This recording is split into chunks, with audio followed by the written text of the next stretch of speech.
నమస్తే, welcome to Suman TV. నేను గిరిజ. ఈ ఫిబ్రవరి మాసంలో ద్వాదశ రాశుల వారికి ఏ విధంగా ఉండబోతోంది? ఫిబ్రవరి 1వ తేదీ నుంచి 15వ తేదీ వరకు, అంటే మనకు ఆల్మోస్ట్ ఒక 15 రోజుల వ్యవధిలో మరి ఏవైనా మార్పులు చేర్పులు జరగబోయే అవకాశం కనిపిస్తోందా? ఒకవేళ ఏవైనా మార్పులు ఉంటే వాటికి చక్కటి పరిహారాలు కూడా ఉండాలి కదా. మరి ఆ విషయాలన్నీ తెలియచేయడానికి ఇవాళ మనతో పాటు ఉన్నారు ప్రముఖ జ్యోతిష్య పండితులు బ్రహ్మశ్రీ నందిపట్ల శ్రీహరి శర్మ గురువు గారు. వారి మాటల్లో తెలుసుకునే ప్రయత్నం చేసిద్దాం. గురువు గారు నమస్కారం. వాగర్థావివ సంపృక్తౌ వాగర్థ ప్రతిపత్తయే జగతః పితరౌ వందే పార్వతీ పరమేశ్వరౌ. సదాశివసమారంభాం శంకరాచార్య మధ్యమాం అస్మదాచార్య పర్యంతం వందే గురు పరంపరాం. ఆదిత్యాయ చ సోమాయ మంగళాయ బుధాయ చ గురు శుక్ర శనిభ్యశ్చ రాహవే కేతవే నమః. శృంగేరి జగద్గురు పీఠాధిపతులకి, కంచి పీఠాధిపతులకి నమస్కారములు తెలియజేసుకుంటూ కార్యక్రమాన్ని ప్రారంభిద్దాం. గురుగారు, కర్కాటక రాశి వారికి ఈ ఫిబ్రవరి మాసంలో 1 నుంచి 15వ తేదీ వరకు రాశి పరంగా అసలు ఏ విధంగా ఉండబోతున్నాయి? అంటే ఏమైనా సమస్యలు ఉంటున్నాయా, లేదంటే రాశి పరంగా ఓవరాల్ గా చూసుకుంటే అసలు ఎట్లా ఉంటుంది ఈ రాశికి అనేది తెలియజేస్తారా గురుగారు? కర్కాటక రాశి వారికి 1వ తారీఖు ఫిబ్రవరి నుంచి 15వ తారీఖు ఫిబ్రవరి వరకు ఏ విధంగా ఉండబోతుందో తెలుసుకునే ముందుగా గ్రహ సంచారం తెలుసుకుందాం. 12వ ఇంట కుజుడు వక్రీకరించి స్తంభించి ఉండడం, గురువు కూడా వక్రీకరించి లాభస్థానంలో 11వ ఇంట ఉండడం, శుక్రుడు రాహు 9వ స్థానంలో, అలాగే అష్టమ శని మరియు సప్తమంలో రవి బుధుడు, తృతీయ స్థానంలో కేతు. చాలామంది కర్కాటక రాశిలో వాళ్ళు అనుకునేటువంటిది ఏంటంటే అష్టమ శని ప్రభావం అండి, చాలా కష్టాలు ఉన్నాయండి అని అంటారు. ఏం చెయ్యాలో తెలియదు, ఎన్నో కష్టాలు పడుతున్నామనంటే గత కొంతకాలంగా కష్టాలు పడి ఉండవచ్చు. ఇవి గ్రహ సంచారము రీత్యా, గ్రహ స్థితిగతుల రీత్యా ఉండేటువంటి మీకు కనిపించేటువంటి స్థితి.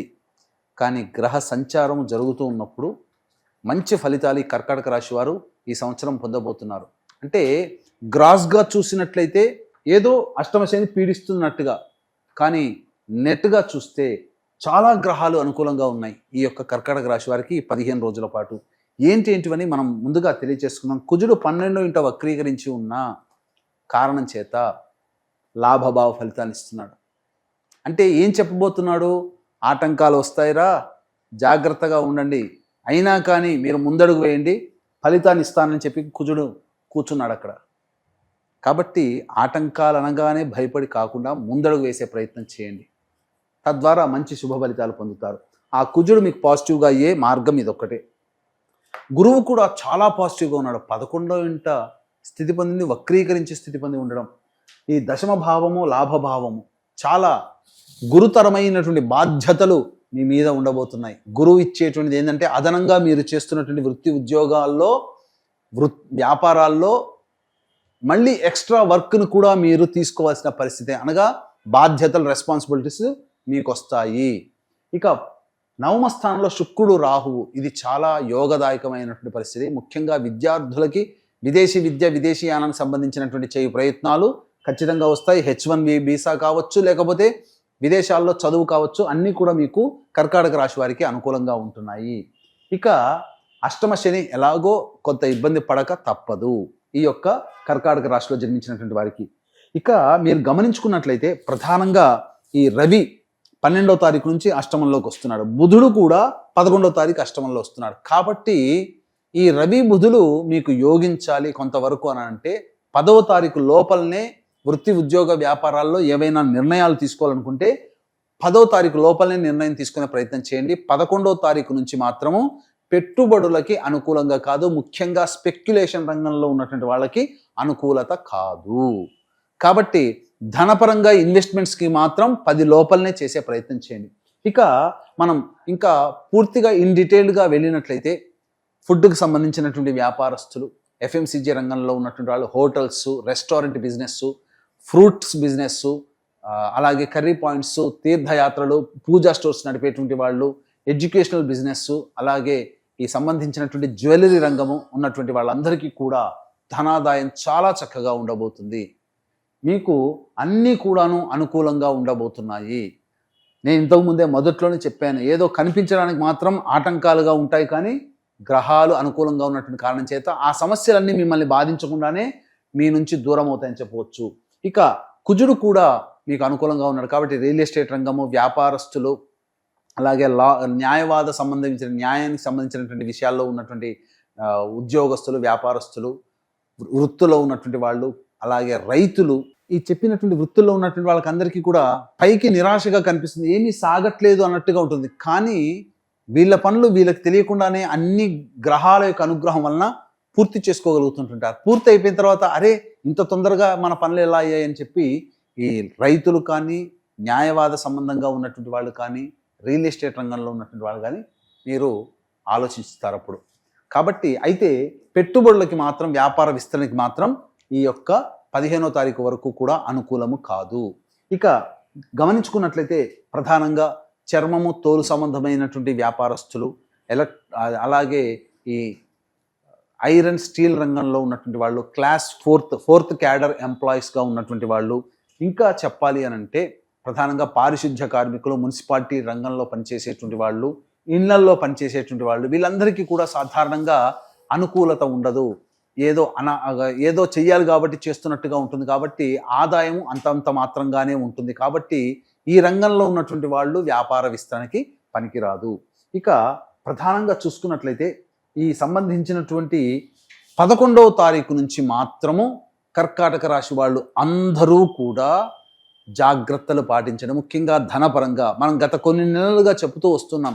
ఏ రోజుల్లో ఖర్చుల ఆదాయం ఎక్కువగా ఉంటుంది, ఏ రోజుల్లో ఖర్చులు తక్కువగా ఉంటాయి, ఏ రోజుల్లో మానసికంగా ప్రశాంతంగా ఉంటామని చెప్పి ఇవన్నీ కూడా మనం తెలియచేసుకుందాం. అలాగే ఇక్కడ వీక్షించేటువంటి ప్రేక్షకులకి గమనిక, ఈ మాఘమాసము, పవిత్ర మాఘమాసములో కుంభమేళ 144 సంవత్సరాలకు ఒకసారి వస్తుంది. ఈ సంబంధించినటువంటి త్రివేణి సంగమం ప్రయాగలో జాతకరీత్యా ఇప్పుడు మనం ఇబ్బందులు, సమస్యలు ఎదుర్కొంటున్నామంటే అవి గత జన్మ కర్మదోషాలు. కావున గత జన్మ కర్మదోష నివారణ తిలహోమాలు, మరియు శని ప్రభావం, ముఖ్యంగా అష్టమ శని కర్కాటక రాశి వారికి, అంతేకాకుండా శని ప్రభావం అన్ని రాశుల మీద ఈ 2025 సంవత్సరంలో ఉండబోతుంది.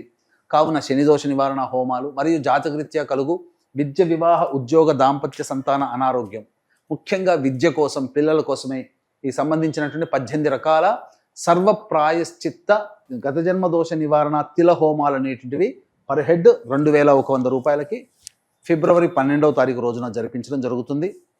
అలాగే 13వ తారీఖు రోజున పితృ సంబంధమైనటువంటి నక్షత్రం మఖా నక్షత్రం, ఆ మఖా నక్షత్రం ఉన్న రోజున భర్త వైపు 3 తరాలు, భార్య వైపు 3 తరాల్లో మరణించిన వాళ్ళ యొక్క ఆత్మతృప్తి కోసం పుష్కరాల్లో ఎలా పెట్టుకుంటామో కుంభమేళాలో కూడా అలాగే పెట్టుకుంటాం.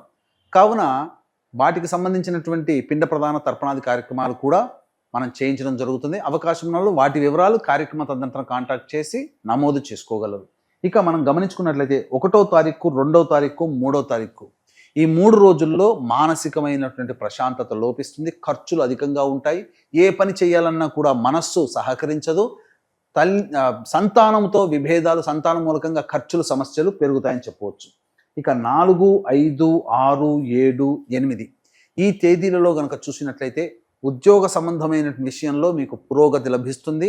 అన్ని విధాలుగా మీకు ధనాదాయం చాలా చక్కగా ఉంటుంది, రాని బాకీలు వసూలు అవుతాయి, ఏమాత్రము కూడా కష్టపడకుండా ఆదాయం అనేటువంటిది ఉంటుంది. అనగా ఖర్చుల కోసం ఎదురు చూడాల్సినటువంటి పరిస్థితి కాకుండా ఖర్చుల్ని అధిగమించే విధంగా ఆదాయం ఉంటుందని చెప్పవచ్చు. ఇక 9, 10 తారీఖులో కనుక చూసుకున్నట్లయితే ఖర్చులు అధికంగా ఉంటాయి, ప్రశాంతత లోపిస్తుంది, దగ్గర ప్రయాణాలు చేయాల్సి వస్తుంది, సరిగ్గా నిద్ర పట్టనటువంటి రోజులుగా చెప్పవచ్చు.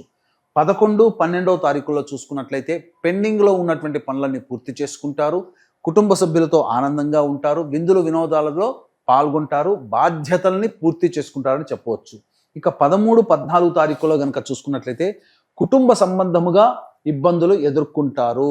ప్రధానముగా కుటుంబ సభ్యులతో వాగ్వివాదాలు పెరుగుతాయి, మీ యొక్క వాక్యే మీ యొక్క పరిస్థితులకి, ఇబ్బందులకి కారణమని చెప్పవచ్చు. కావున వాగ్వివాదాలు తగ్గించుకోండి, లౌక్యంతో ఉండండి, ధనము ఖర్చులు కూడా అవుతాయి కాబట్టి జాగ్రత్త పడండి. 15వ తారీఖు రోజున చూసుకుంటే నూతన వ్యక్తుల యొక్క పరిచయం మీ జీవితాన్ని మీకు ఆనందమయంగా చేస్తుంది. అన్ని విధాలుగా ఈ సంబంధించినటువంటి వారికి 15వ తారీఖు మంచి శుభ పరిణామము, ధనాదాయము, నూతన వ్యక్తుల పరిచయం జరుగుతుందని చెప్పవచ్చు.